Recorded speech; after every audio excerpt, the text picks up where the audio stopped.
अरे अनीता बहू, तुम कितना सोचती हो हम सबके लिए। देखो तो जरा कितने सारे उपहार लेकर आई हो। अरे वाह, अपनी जेठानी और उसके बच्चों के लिए भी लाई हो। और एक वो है जो बस एक साड़ी और एक कपड़े में तुम्हें विदा कर देती है। खैर छोड़ो, वैसे भी तुम कुछ दिनों के लिए ही तो यहाँ आती हो, फिर घर के काम मत किया करो। मेरा छोटा बेटा सुजीत इतना तो कमाता है कि तुम्हें ठाठ से रखता होगा, इतना तो मुझे यकीन है। पर मेरी किस्मत देखो, तुम्हारे ससुर जी की यादें इस घर में है, इसलिए तो यहाँ से कहीं और जा भी नहीं पाती हूँ। हाय रे मेरी फूटी किस्मत। कामिनी जी अपनी छोटी बहू अनीता से कहती हैं। अनीता भी खुद पर गर्व महसूस करते हुए बोली, मम्मी जी, हमने तो कितनी बार आपसे कहा कि आप हमारे साथ चलकर रहिए। अरे हमें आपसे कुछ नहीं चाहिए, पर आप हैं कि मानती ही नहीं है। कामिनी जी की बेटी बबीता, जो अपने छोटे भाई भाभी से मिलने के लिए आई हुई थी, वो भी झट से बोली, हाँ माँ, तुम सुजीत के साथ क्यों नहीं जाती हो? इसी बहाने मुझे भी दूसरा शहर घूमने और देखने का मौका मिलेगा। हर बार घूम फिर कर मैं यहाँ चली आती हूँ, और यहाँ मुझे मिलता ही क्या है। चलो आप दोनों बातें करो, मैं नेहा भाभी की मदद कर देती हूँ, वरना वो सोचेंगी कि सब यहाँ आकर जम गए हैं और रसोई में उन्हें काम करना पड़ रहा है। इतना कहकर वो उठकर जैसे ही जाने लगी, कामिनी जी उसका हाथ पकड़कर उसे अपने पास बिठाते हुए बोली, बबीता, तुम तो हमेशा अपने घर में काम करती ही हो, माँ के पास आती हो तो थोड़ा आराम भी कर लिया करो। और किसकी यहाँ इतनी हिम्मत कि मेरे रहते तुम्हें कुछ कह दे। इस घर में तुम्हें जितना करना था तुम कर चुकी हो, अब तुम्हारी बड़ी भाभी का फर्ज बनता है कि तुम्हें जितना हो सके आराम दे। बबीता बोली, पर माँ।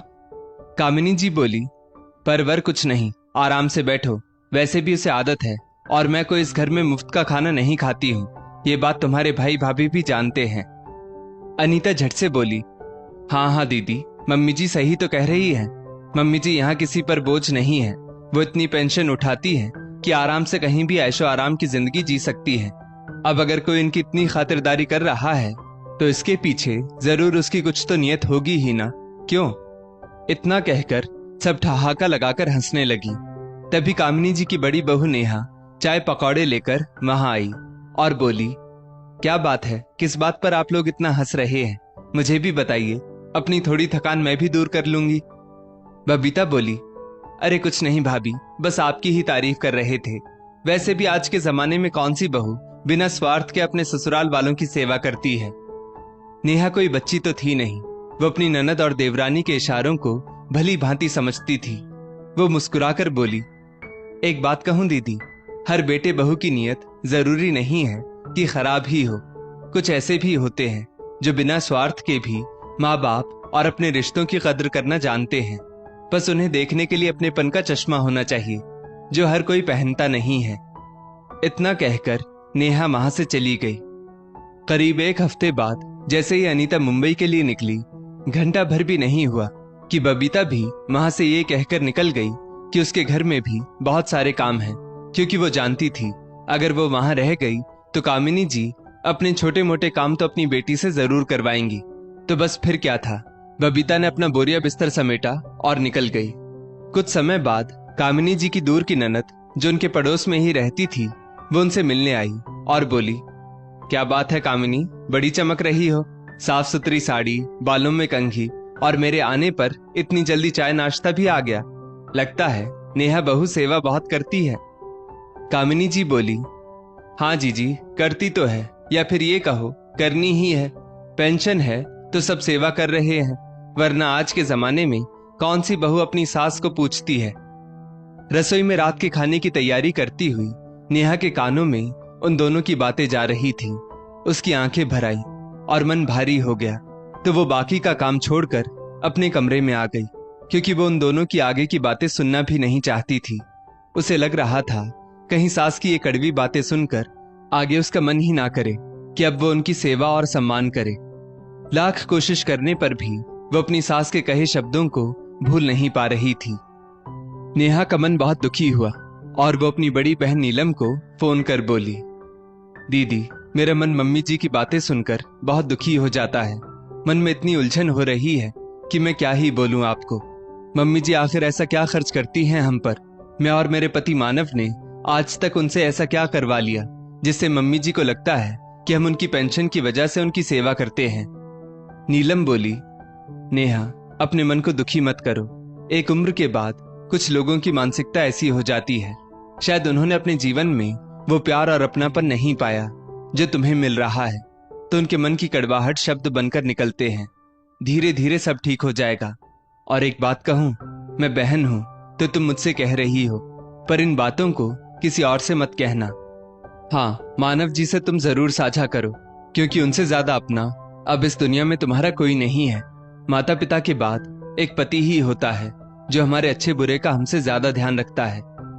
नेहा अपने विचारों को किसी छोर पर पहुंचाने की जगह उनमें और उलझती जा रही थी। शाम में जब मानव आए तो उससे रहा नहीं गया और उसने सास की कही बात उनसे साझा की और साथ में एक सवाल भी किया।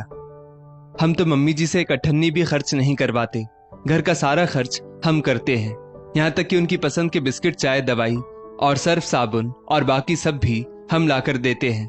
वो तो साल में एक बार बैंक से अपनी पेंशन निकालती हैं और वो पैसे भी तब खर्च करती हैं जब बबीता दीदी और आपके छोटे भाई का परिवार यहाँ आता है। उनके बच्चों को तोहफे देना, उन्हें कपड़े देना, वो भी हम कर देते हैं। फिर भी उन्हें अगर कम लगता है तो ऊपर से वो देती है। हमारे बच्चों को तो वो उनके जन्मदिन पर हाथ में 100 रुपए पकड़ा देती है। फिर भी मैं कभी शिकायत नहीं करती, मैं बस निस्वार्थ भाव से उनकी सेवा करती हूँ। फिर मेरी सेवा में उन्हें स्वार्थ कैसे नजर आ गया? अपनी बात पूरी करके नेहा फूट फूट कर रोने लगी। एक माँ को बेटे से बेहतर कौन जान सकता है?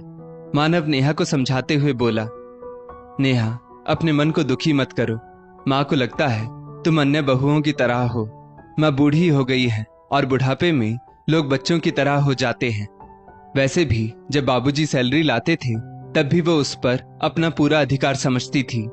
अरे, यहाँ तक कि बाबूजी को भी चाय और पान खाने के लिए माँ पैसे निकाल कर देती थी और माँ की खुशी के लिए बाबूजी भी चुप रह जाते थे। अब भी ये घर तो माँ के नाम पर है, तो वो मालकिन है। मुझे लगता है वो बुआ के सामने बोल दी होंगी अपनी धाक जमाने के लिए, वरना वो भी जानती है कि हम उनसे कुछ नहीं चाहते हैं। हर बार की तरह मानव ने नेहा को समझा दिया और हर बार की तरह नेहा अपने फर्ज के आगे शांत हो गई और बात आई गई हो गई। समय बीतता गया, ना तो नेहा का स्वभाव बदला अपनी सास के लिए, ना ही मानव का अपनी माँ के प्रति मान सम्मान कम हुआ। पर कामिनी जी अपनी बहू के लिए उनका वही हमेशा अपनी पेंशन की ठस्क दिखाना और नेहा के कामों में बिना किसी गलती पर भी नुक्स निकालना, यही करती रहती। जब कभी नेहा उनके व्यवहार से दुखी हो जाती तो वो अपने पति मानव की बात सोचकर अपने मन को समझा लेती, जो अक्सर उसे कहते थे कि माँ की उम्र हो गई है, तुम ये सोचो ही मत कि माँ को पेंशन मिलती है। तुम तो बस इतना सोचो कि 2 बच्चों के साथ तुम एक बच्ची को भी संभाल रही हो, तो तुम्हें दुख नहीं होगा। समय के साथ साथ कामिनी जी अपनी पेंशन की वजह से बहू की नजरों में अपनी जगह छोटी करती जा रही थी। सही कहा है किसी ने, कभी कभी किसी की गलत बात पर कुछ ना बोलना बहुत घातक होता है। सामने वाला खुद को सही समझ लेता है और कभी कभार अपनी हद पार कर जाता है। वही कामिनी जी ने भी किया। एक दिन खाने में थोड़ी देर क्या हो गई, कामिनी जी नेहा पर राशन पानी लेकर टूट पड़ी और बड़बड़ाना शुरू कर दिया। तो नेहा ने अपना पक्ष रखते हुए सिर्फ इतना कहा, मम्मी जी, रोज आपका सारा काम समय से हो जाता है, पर आज मेरी तबीयत थोड़ी ठीक नहीं थी, इसलिए देर हो गई। मैं जब से आई हूँ तब से आपकी बराबर सेवा कर रही हूँ, पर आप मुझसे कभी खुश नहीं होती। और एक बात कहूँ, जैसे आपकी उम्र बढ़ रही है, मेरी भी उम्र हो रही है। अब मुझसे भी ज्यादा काम नहीं होता, मेरी भी परेशानियां बढ़ रही हैं। आप कब तक मुझे नई नवेली दुल्हन समझकर अपनी इच्छा अनुसार चलाती रहेंगी? आप कभी मेरी परेशानी क्यों नहीं समझती? मुझे भी बहुत दुख होता है। मैं तो हर पल बेटी बनने की कोशिश करती हूँ, पर आप। कभी कुछ ना बोलने वाली नेहा के मुंह से आज अपने दुख को व्यक्त करने की बात सुनकर कामिनी जी का गुस्सा 7वें आसमान पर पहुंच गया और उन्होंने तुरंत फरमान सुनाया, सुनो बहू, मुझे ये मत सुनाओ कि तुम मेरी सेवा करती हो। अपनी सेवा अपने पास रखो, मेरे पास पैसों की कोई कमी नहीं है। अरे, पैसे फूकूंगी तो कितने ही नौकर चाकर मिल जाएंगे और कोई भी मेरी सेवा करने को तैयार हो जाएगा। एक तुम ही अकेली नहीं हो, मेरे एक और बेटा, बहू और बेटी भी है। वो तो मैं अपने बनाए घर में ही रहना चाहती थी, वरना मेरा छोटा बेटा तो हमेशा मुझे अपने साथ चलने के लिए बोलता है। बात करती हो। कामिनी जी की बात पर नेहा की आंखों से झरझर आंसू बह रहे थे। तभी अचानक मानव ने घर में प्रवेश किया उसने सारी बातें सुनी और बोला, माँ ऐसा करो, कुछ रोज के लिए सुजीत के पास क्यों नहीं चली जाती हो रहने के लिए। वैसे भी आजकल नेहा की तबीयत ठीक नहीं रहती है। वो भले आपसे कुछ कहती नहीं, पर मुझे तो महसूस होता ही है। और हाँ, आप वहां जाएंगी तो उन लोगों को भी तो पता चले कि मीठा मीठा बोलना और सेवा करने में क्या अंतर होता है। मुझे लगता है उनको अच्छा लगेगा और आपको भी कुछ दिनों का आराम मिल जाएगा। मैं अभी आपकी टिकट कर देता हूँ। यहाँ नेहा भी एक काम वाली लगा लेगी, क्योंकि आपको तो इसका काम करने का तरीका पसंद नहीं और आए दिन घर में मेहमान आते रहते हैं, वो भी आपकी वजह से। फिर सारी परेशानी इसे झेलनी पड़ती है। हमेशा माँ की गलत बातों को अनसुना करने वाले मानव ने जब उनसे जाने की बात बोली तो कामिनी जी तुरंत सुजीत को फोन लगाकर कहने लगी, सुजीत, अनीता बहुत दिनों से मुझे वहां बुला रही थी, तुम आकर मुझे यहाँ से ले जाओ। सुजीत बोला, अरे माँ सांस तो ले लो, एक बार मैं फरमान सुना देती हूँ। मैं क्या यहाँ खाली बैठा रहता हूँ?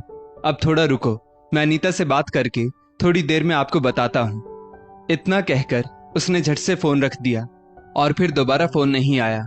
जब कामिनी जी ने फोन लगाया तो ना तो अनीता ने उठाया ना ही सुजीत ने, क्योंकि उनकी सेवा करना हर किसी के बस की बात नहीं थी।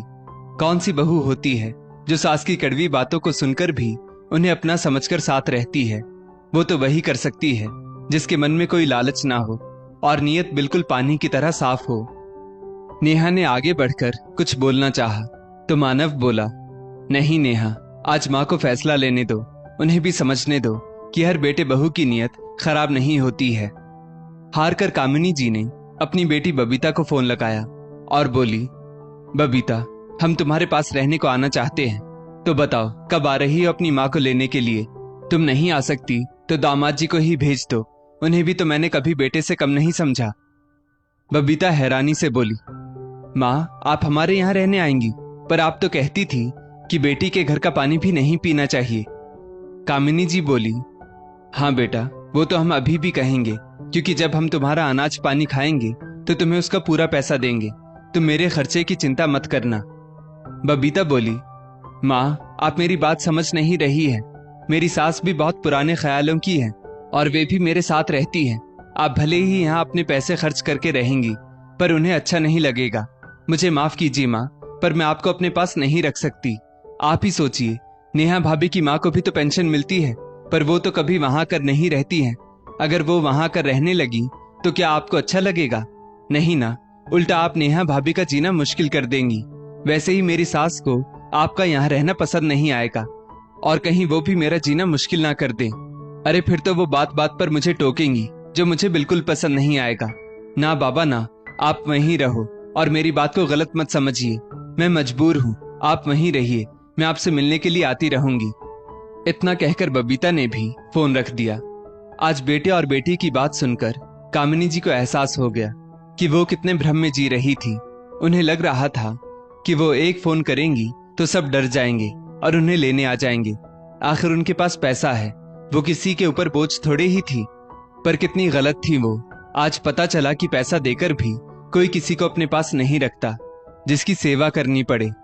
जहां मानव और नेहा को कभी उनके पैसे का लालच नहीं था, क्योंकि जहां मानव एक स्वावलंबी इंसान था, वहीं नेहा भी एक स्वाभिमानी महिला थी, जिनकी कभी भी कामिनी जी ने 1 रुपए की मदद नहीं की।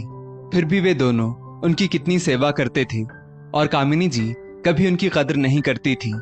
पर आज कामिनी जी का उनके पैसों का घमंड टूटकर चूर चूर हो गया तो पश्चाताप के आंसू उनके गालों पर लुढ़क गए। ये देखकर नेहा लपक कर उनके पास आई और बोली, मम्मी जी आप रोइए मत, मुझे बहुत पाप लगेगा। अगर आज फिर मुझसे कोई गलती हो गई हो तो मुझे माफ कर दीजिए। इनकी आदत तो आप जानती हैं, काम के बोझ के तले इतना परेशान रहते हैं कि आपको 2 बातें सुना दी, पर हैं तो आपके बेटे ही। इनकी गलती के लिए इन्हें माफ कर दीजिए। माँ बाप का दिल बहुत बड़ा होता है, वो अपने बच्चों की भूल को सदा दरकिनार कर देते हैं और घर में बूढ़े बुजुर्ग एक बरगद की छाया की तरह होते हैं जिसके नीचे उनके बच्चे फलते फूलते हैं। तो आप भी हमारे लिए वही छाया है। नेहा का ये प्रेम देखकर कामिनी जी सोचने लगी, मैं हमेशा इस पर हुक्म चलाती थी, इसके सामने अपनी छोटी बहू और बेटी की कितनी तारीफें करती थी, क्योंकि मुझे लगता था कि मेरे पास पैसा है, ये मेरा घर है, इसलिए ये मेरी सेवा करती है। पर आज पता चला कि पैसों की वजह से कोई किसी की सेवा नहीं करता। अगर कोई किसी की सेवा करता है तो उसके संस्कार और उसका मन निश्चल होता है, जो मेरी बड़ी बहू का है। कामिनी जी अपने दोनों हाथों से नेहा का चेहरा पकड़कर बोली, बहू तुम बहुत अच्छी हो। तुम्हारे माता पिता ने तुम्हें बहुत अच्छे संस्कार दिए हैं, जिसके कारण आज मैं इतनी शान से जी रही हूं। अब से मैं तुम्हें कुछ नहीं कहूंगी। मैं अपने बर्ताव के लिए बहुत शर्मिंदा हूं। अपनी सास के मुंह से अपनी तारीफ सुनकर नेहा की आंखें भीग गई। फिर वो अपनी सास का हाथ अपने हाथ में लेकर बोली, मम्मी जी आप मेरी माँ समान है। आप मुझसे माफी मांगेंगी तो मेरे माता पिता भी मुझे क्षमा नहीं करेंगे। जितना अधिकार मेरे माता पिता का मुझ पर है, उससे ज्यादा अधिकार आपका है। उन्होंने तो मुझे जन्म दिया, 20-22 साल अपने साथ रखा था, पर आगे के सफर की जानकारी तो मुझे आपने दी। आपने अपना बेटा दिया, ये घर परिवार दिया। इससे ज्यादा एक लड़की को और क्या चाहिए। पुरानी बातों पर मिट्टी डालिए। आपका डर मैं समझती हूँ। आज के जमाने में बहुत से माता पिता को उनके बेटा बहू से तकलीफ मिलती है, पर जरूरी नहीं मम्मी जी कि हर बेटे बहू की नीयत खराब ही हो। अपने संस्कारों पर भरोसा रखिए। अब आप दोनों बातें कीजिए, मैं आपके लिए गर्मा गर्म चाय लेकर आती हूँ। इतना कहकर नेहा वहां से चली गई। मानव ने अपनी माँ के पास आकर उनसे अपने बर्ताव के लिए माफी मांगी तो कामिनी जी ने उसे गले से लगा लिया और बोली, बेटा गलती मेरी ही है। सच कहा है किसी ने, कभी कभी कुछ बातें अपने बच्चों से भी सीखनी चाहिए। पैसों का अहंकार रिश्तों में दूरी ला देता है और अपने ही बच्चों को पहचानने की शक्ति कई बार माँ बाप से छीन लेता है। चलो, मुझे अपनी भूल का एहसास हुआ और अब मैं ये समझ चुकी हूँ कि हर बेटे बहू की नीयत खराब नहीं होती है। अंत भला तो सब भला। दोस्तों, इस स्टोरी को लेकर आपकी क्या राय है, नीचे कमेंट करके जरूर बताइएगा। और ऐसी ही और भी बेहतरीन वीडियोस के लिए हमारा पेज जरूर फॉलो करें। धन्यवाद।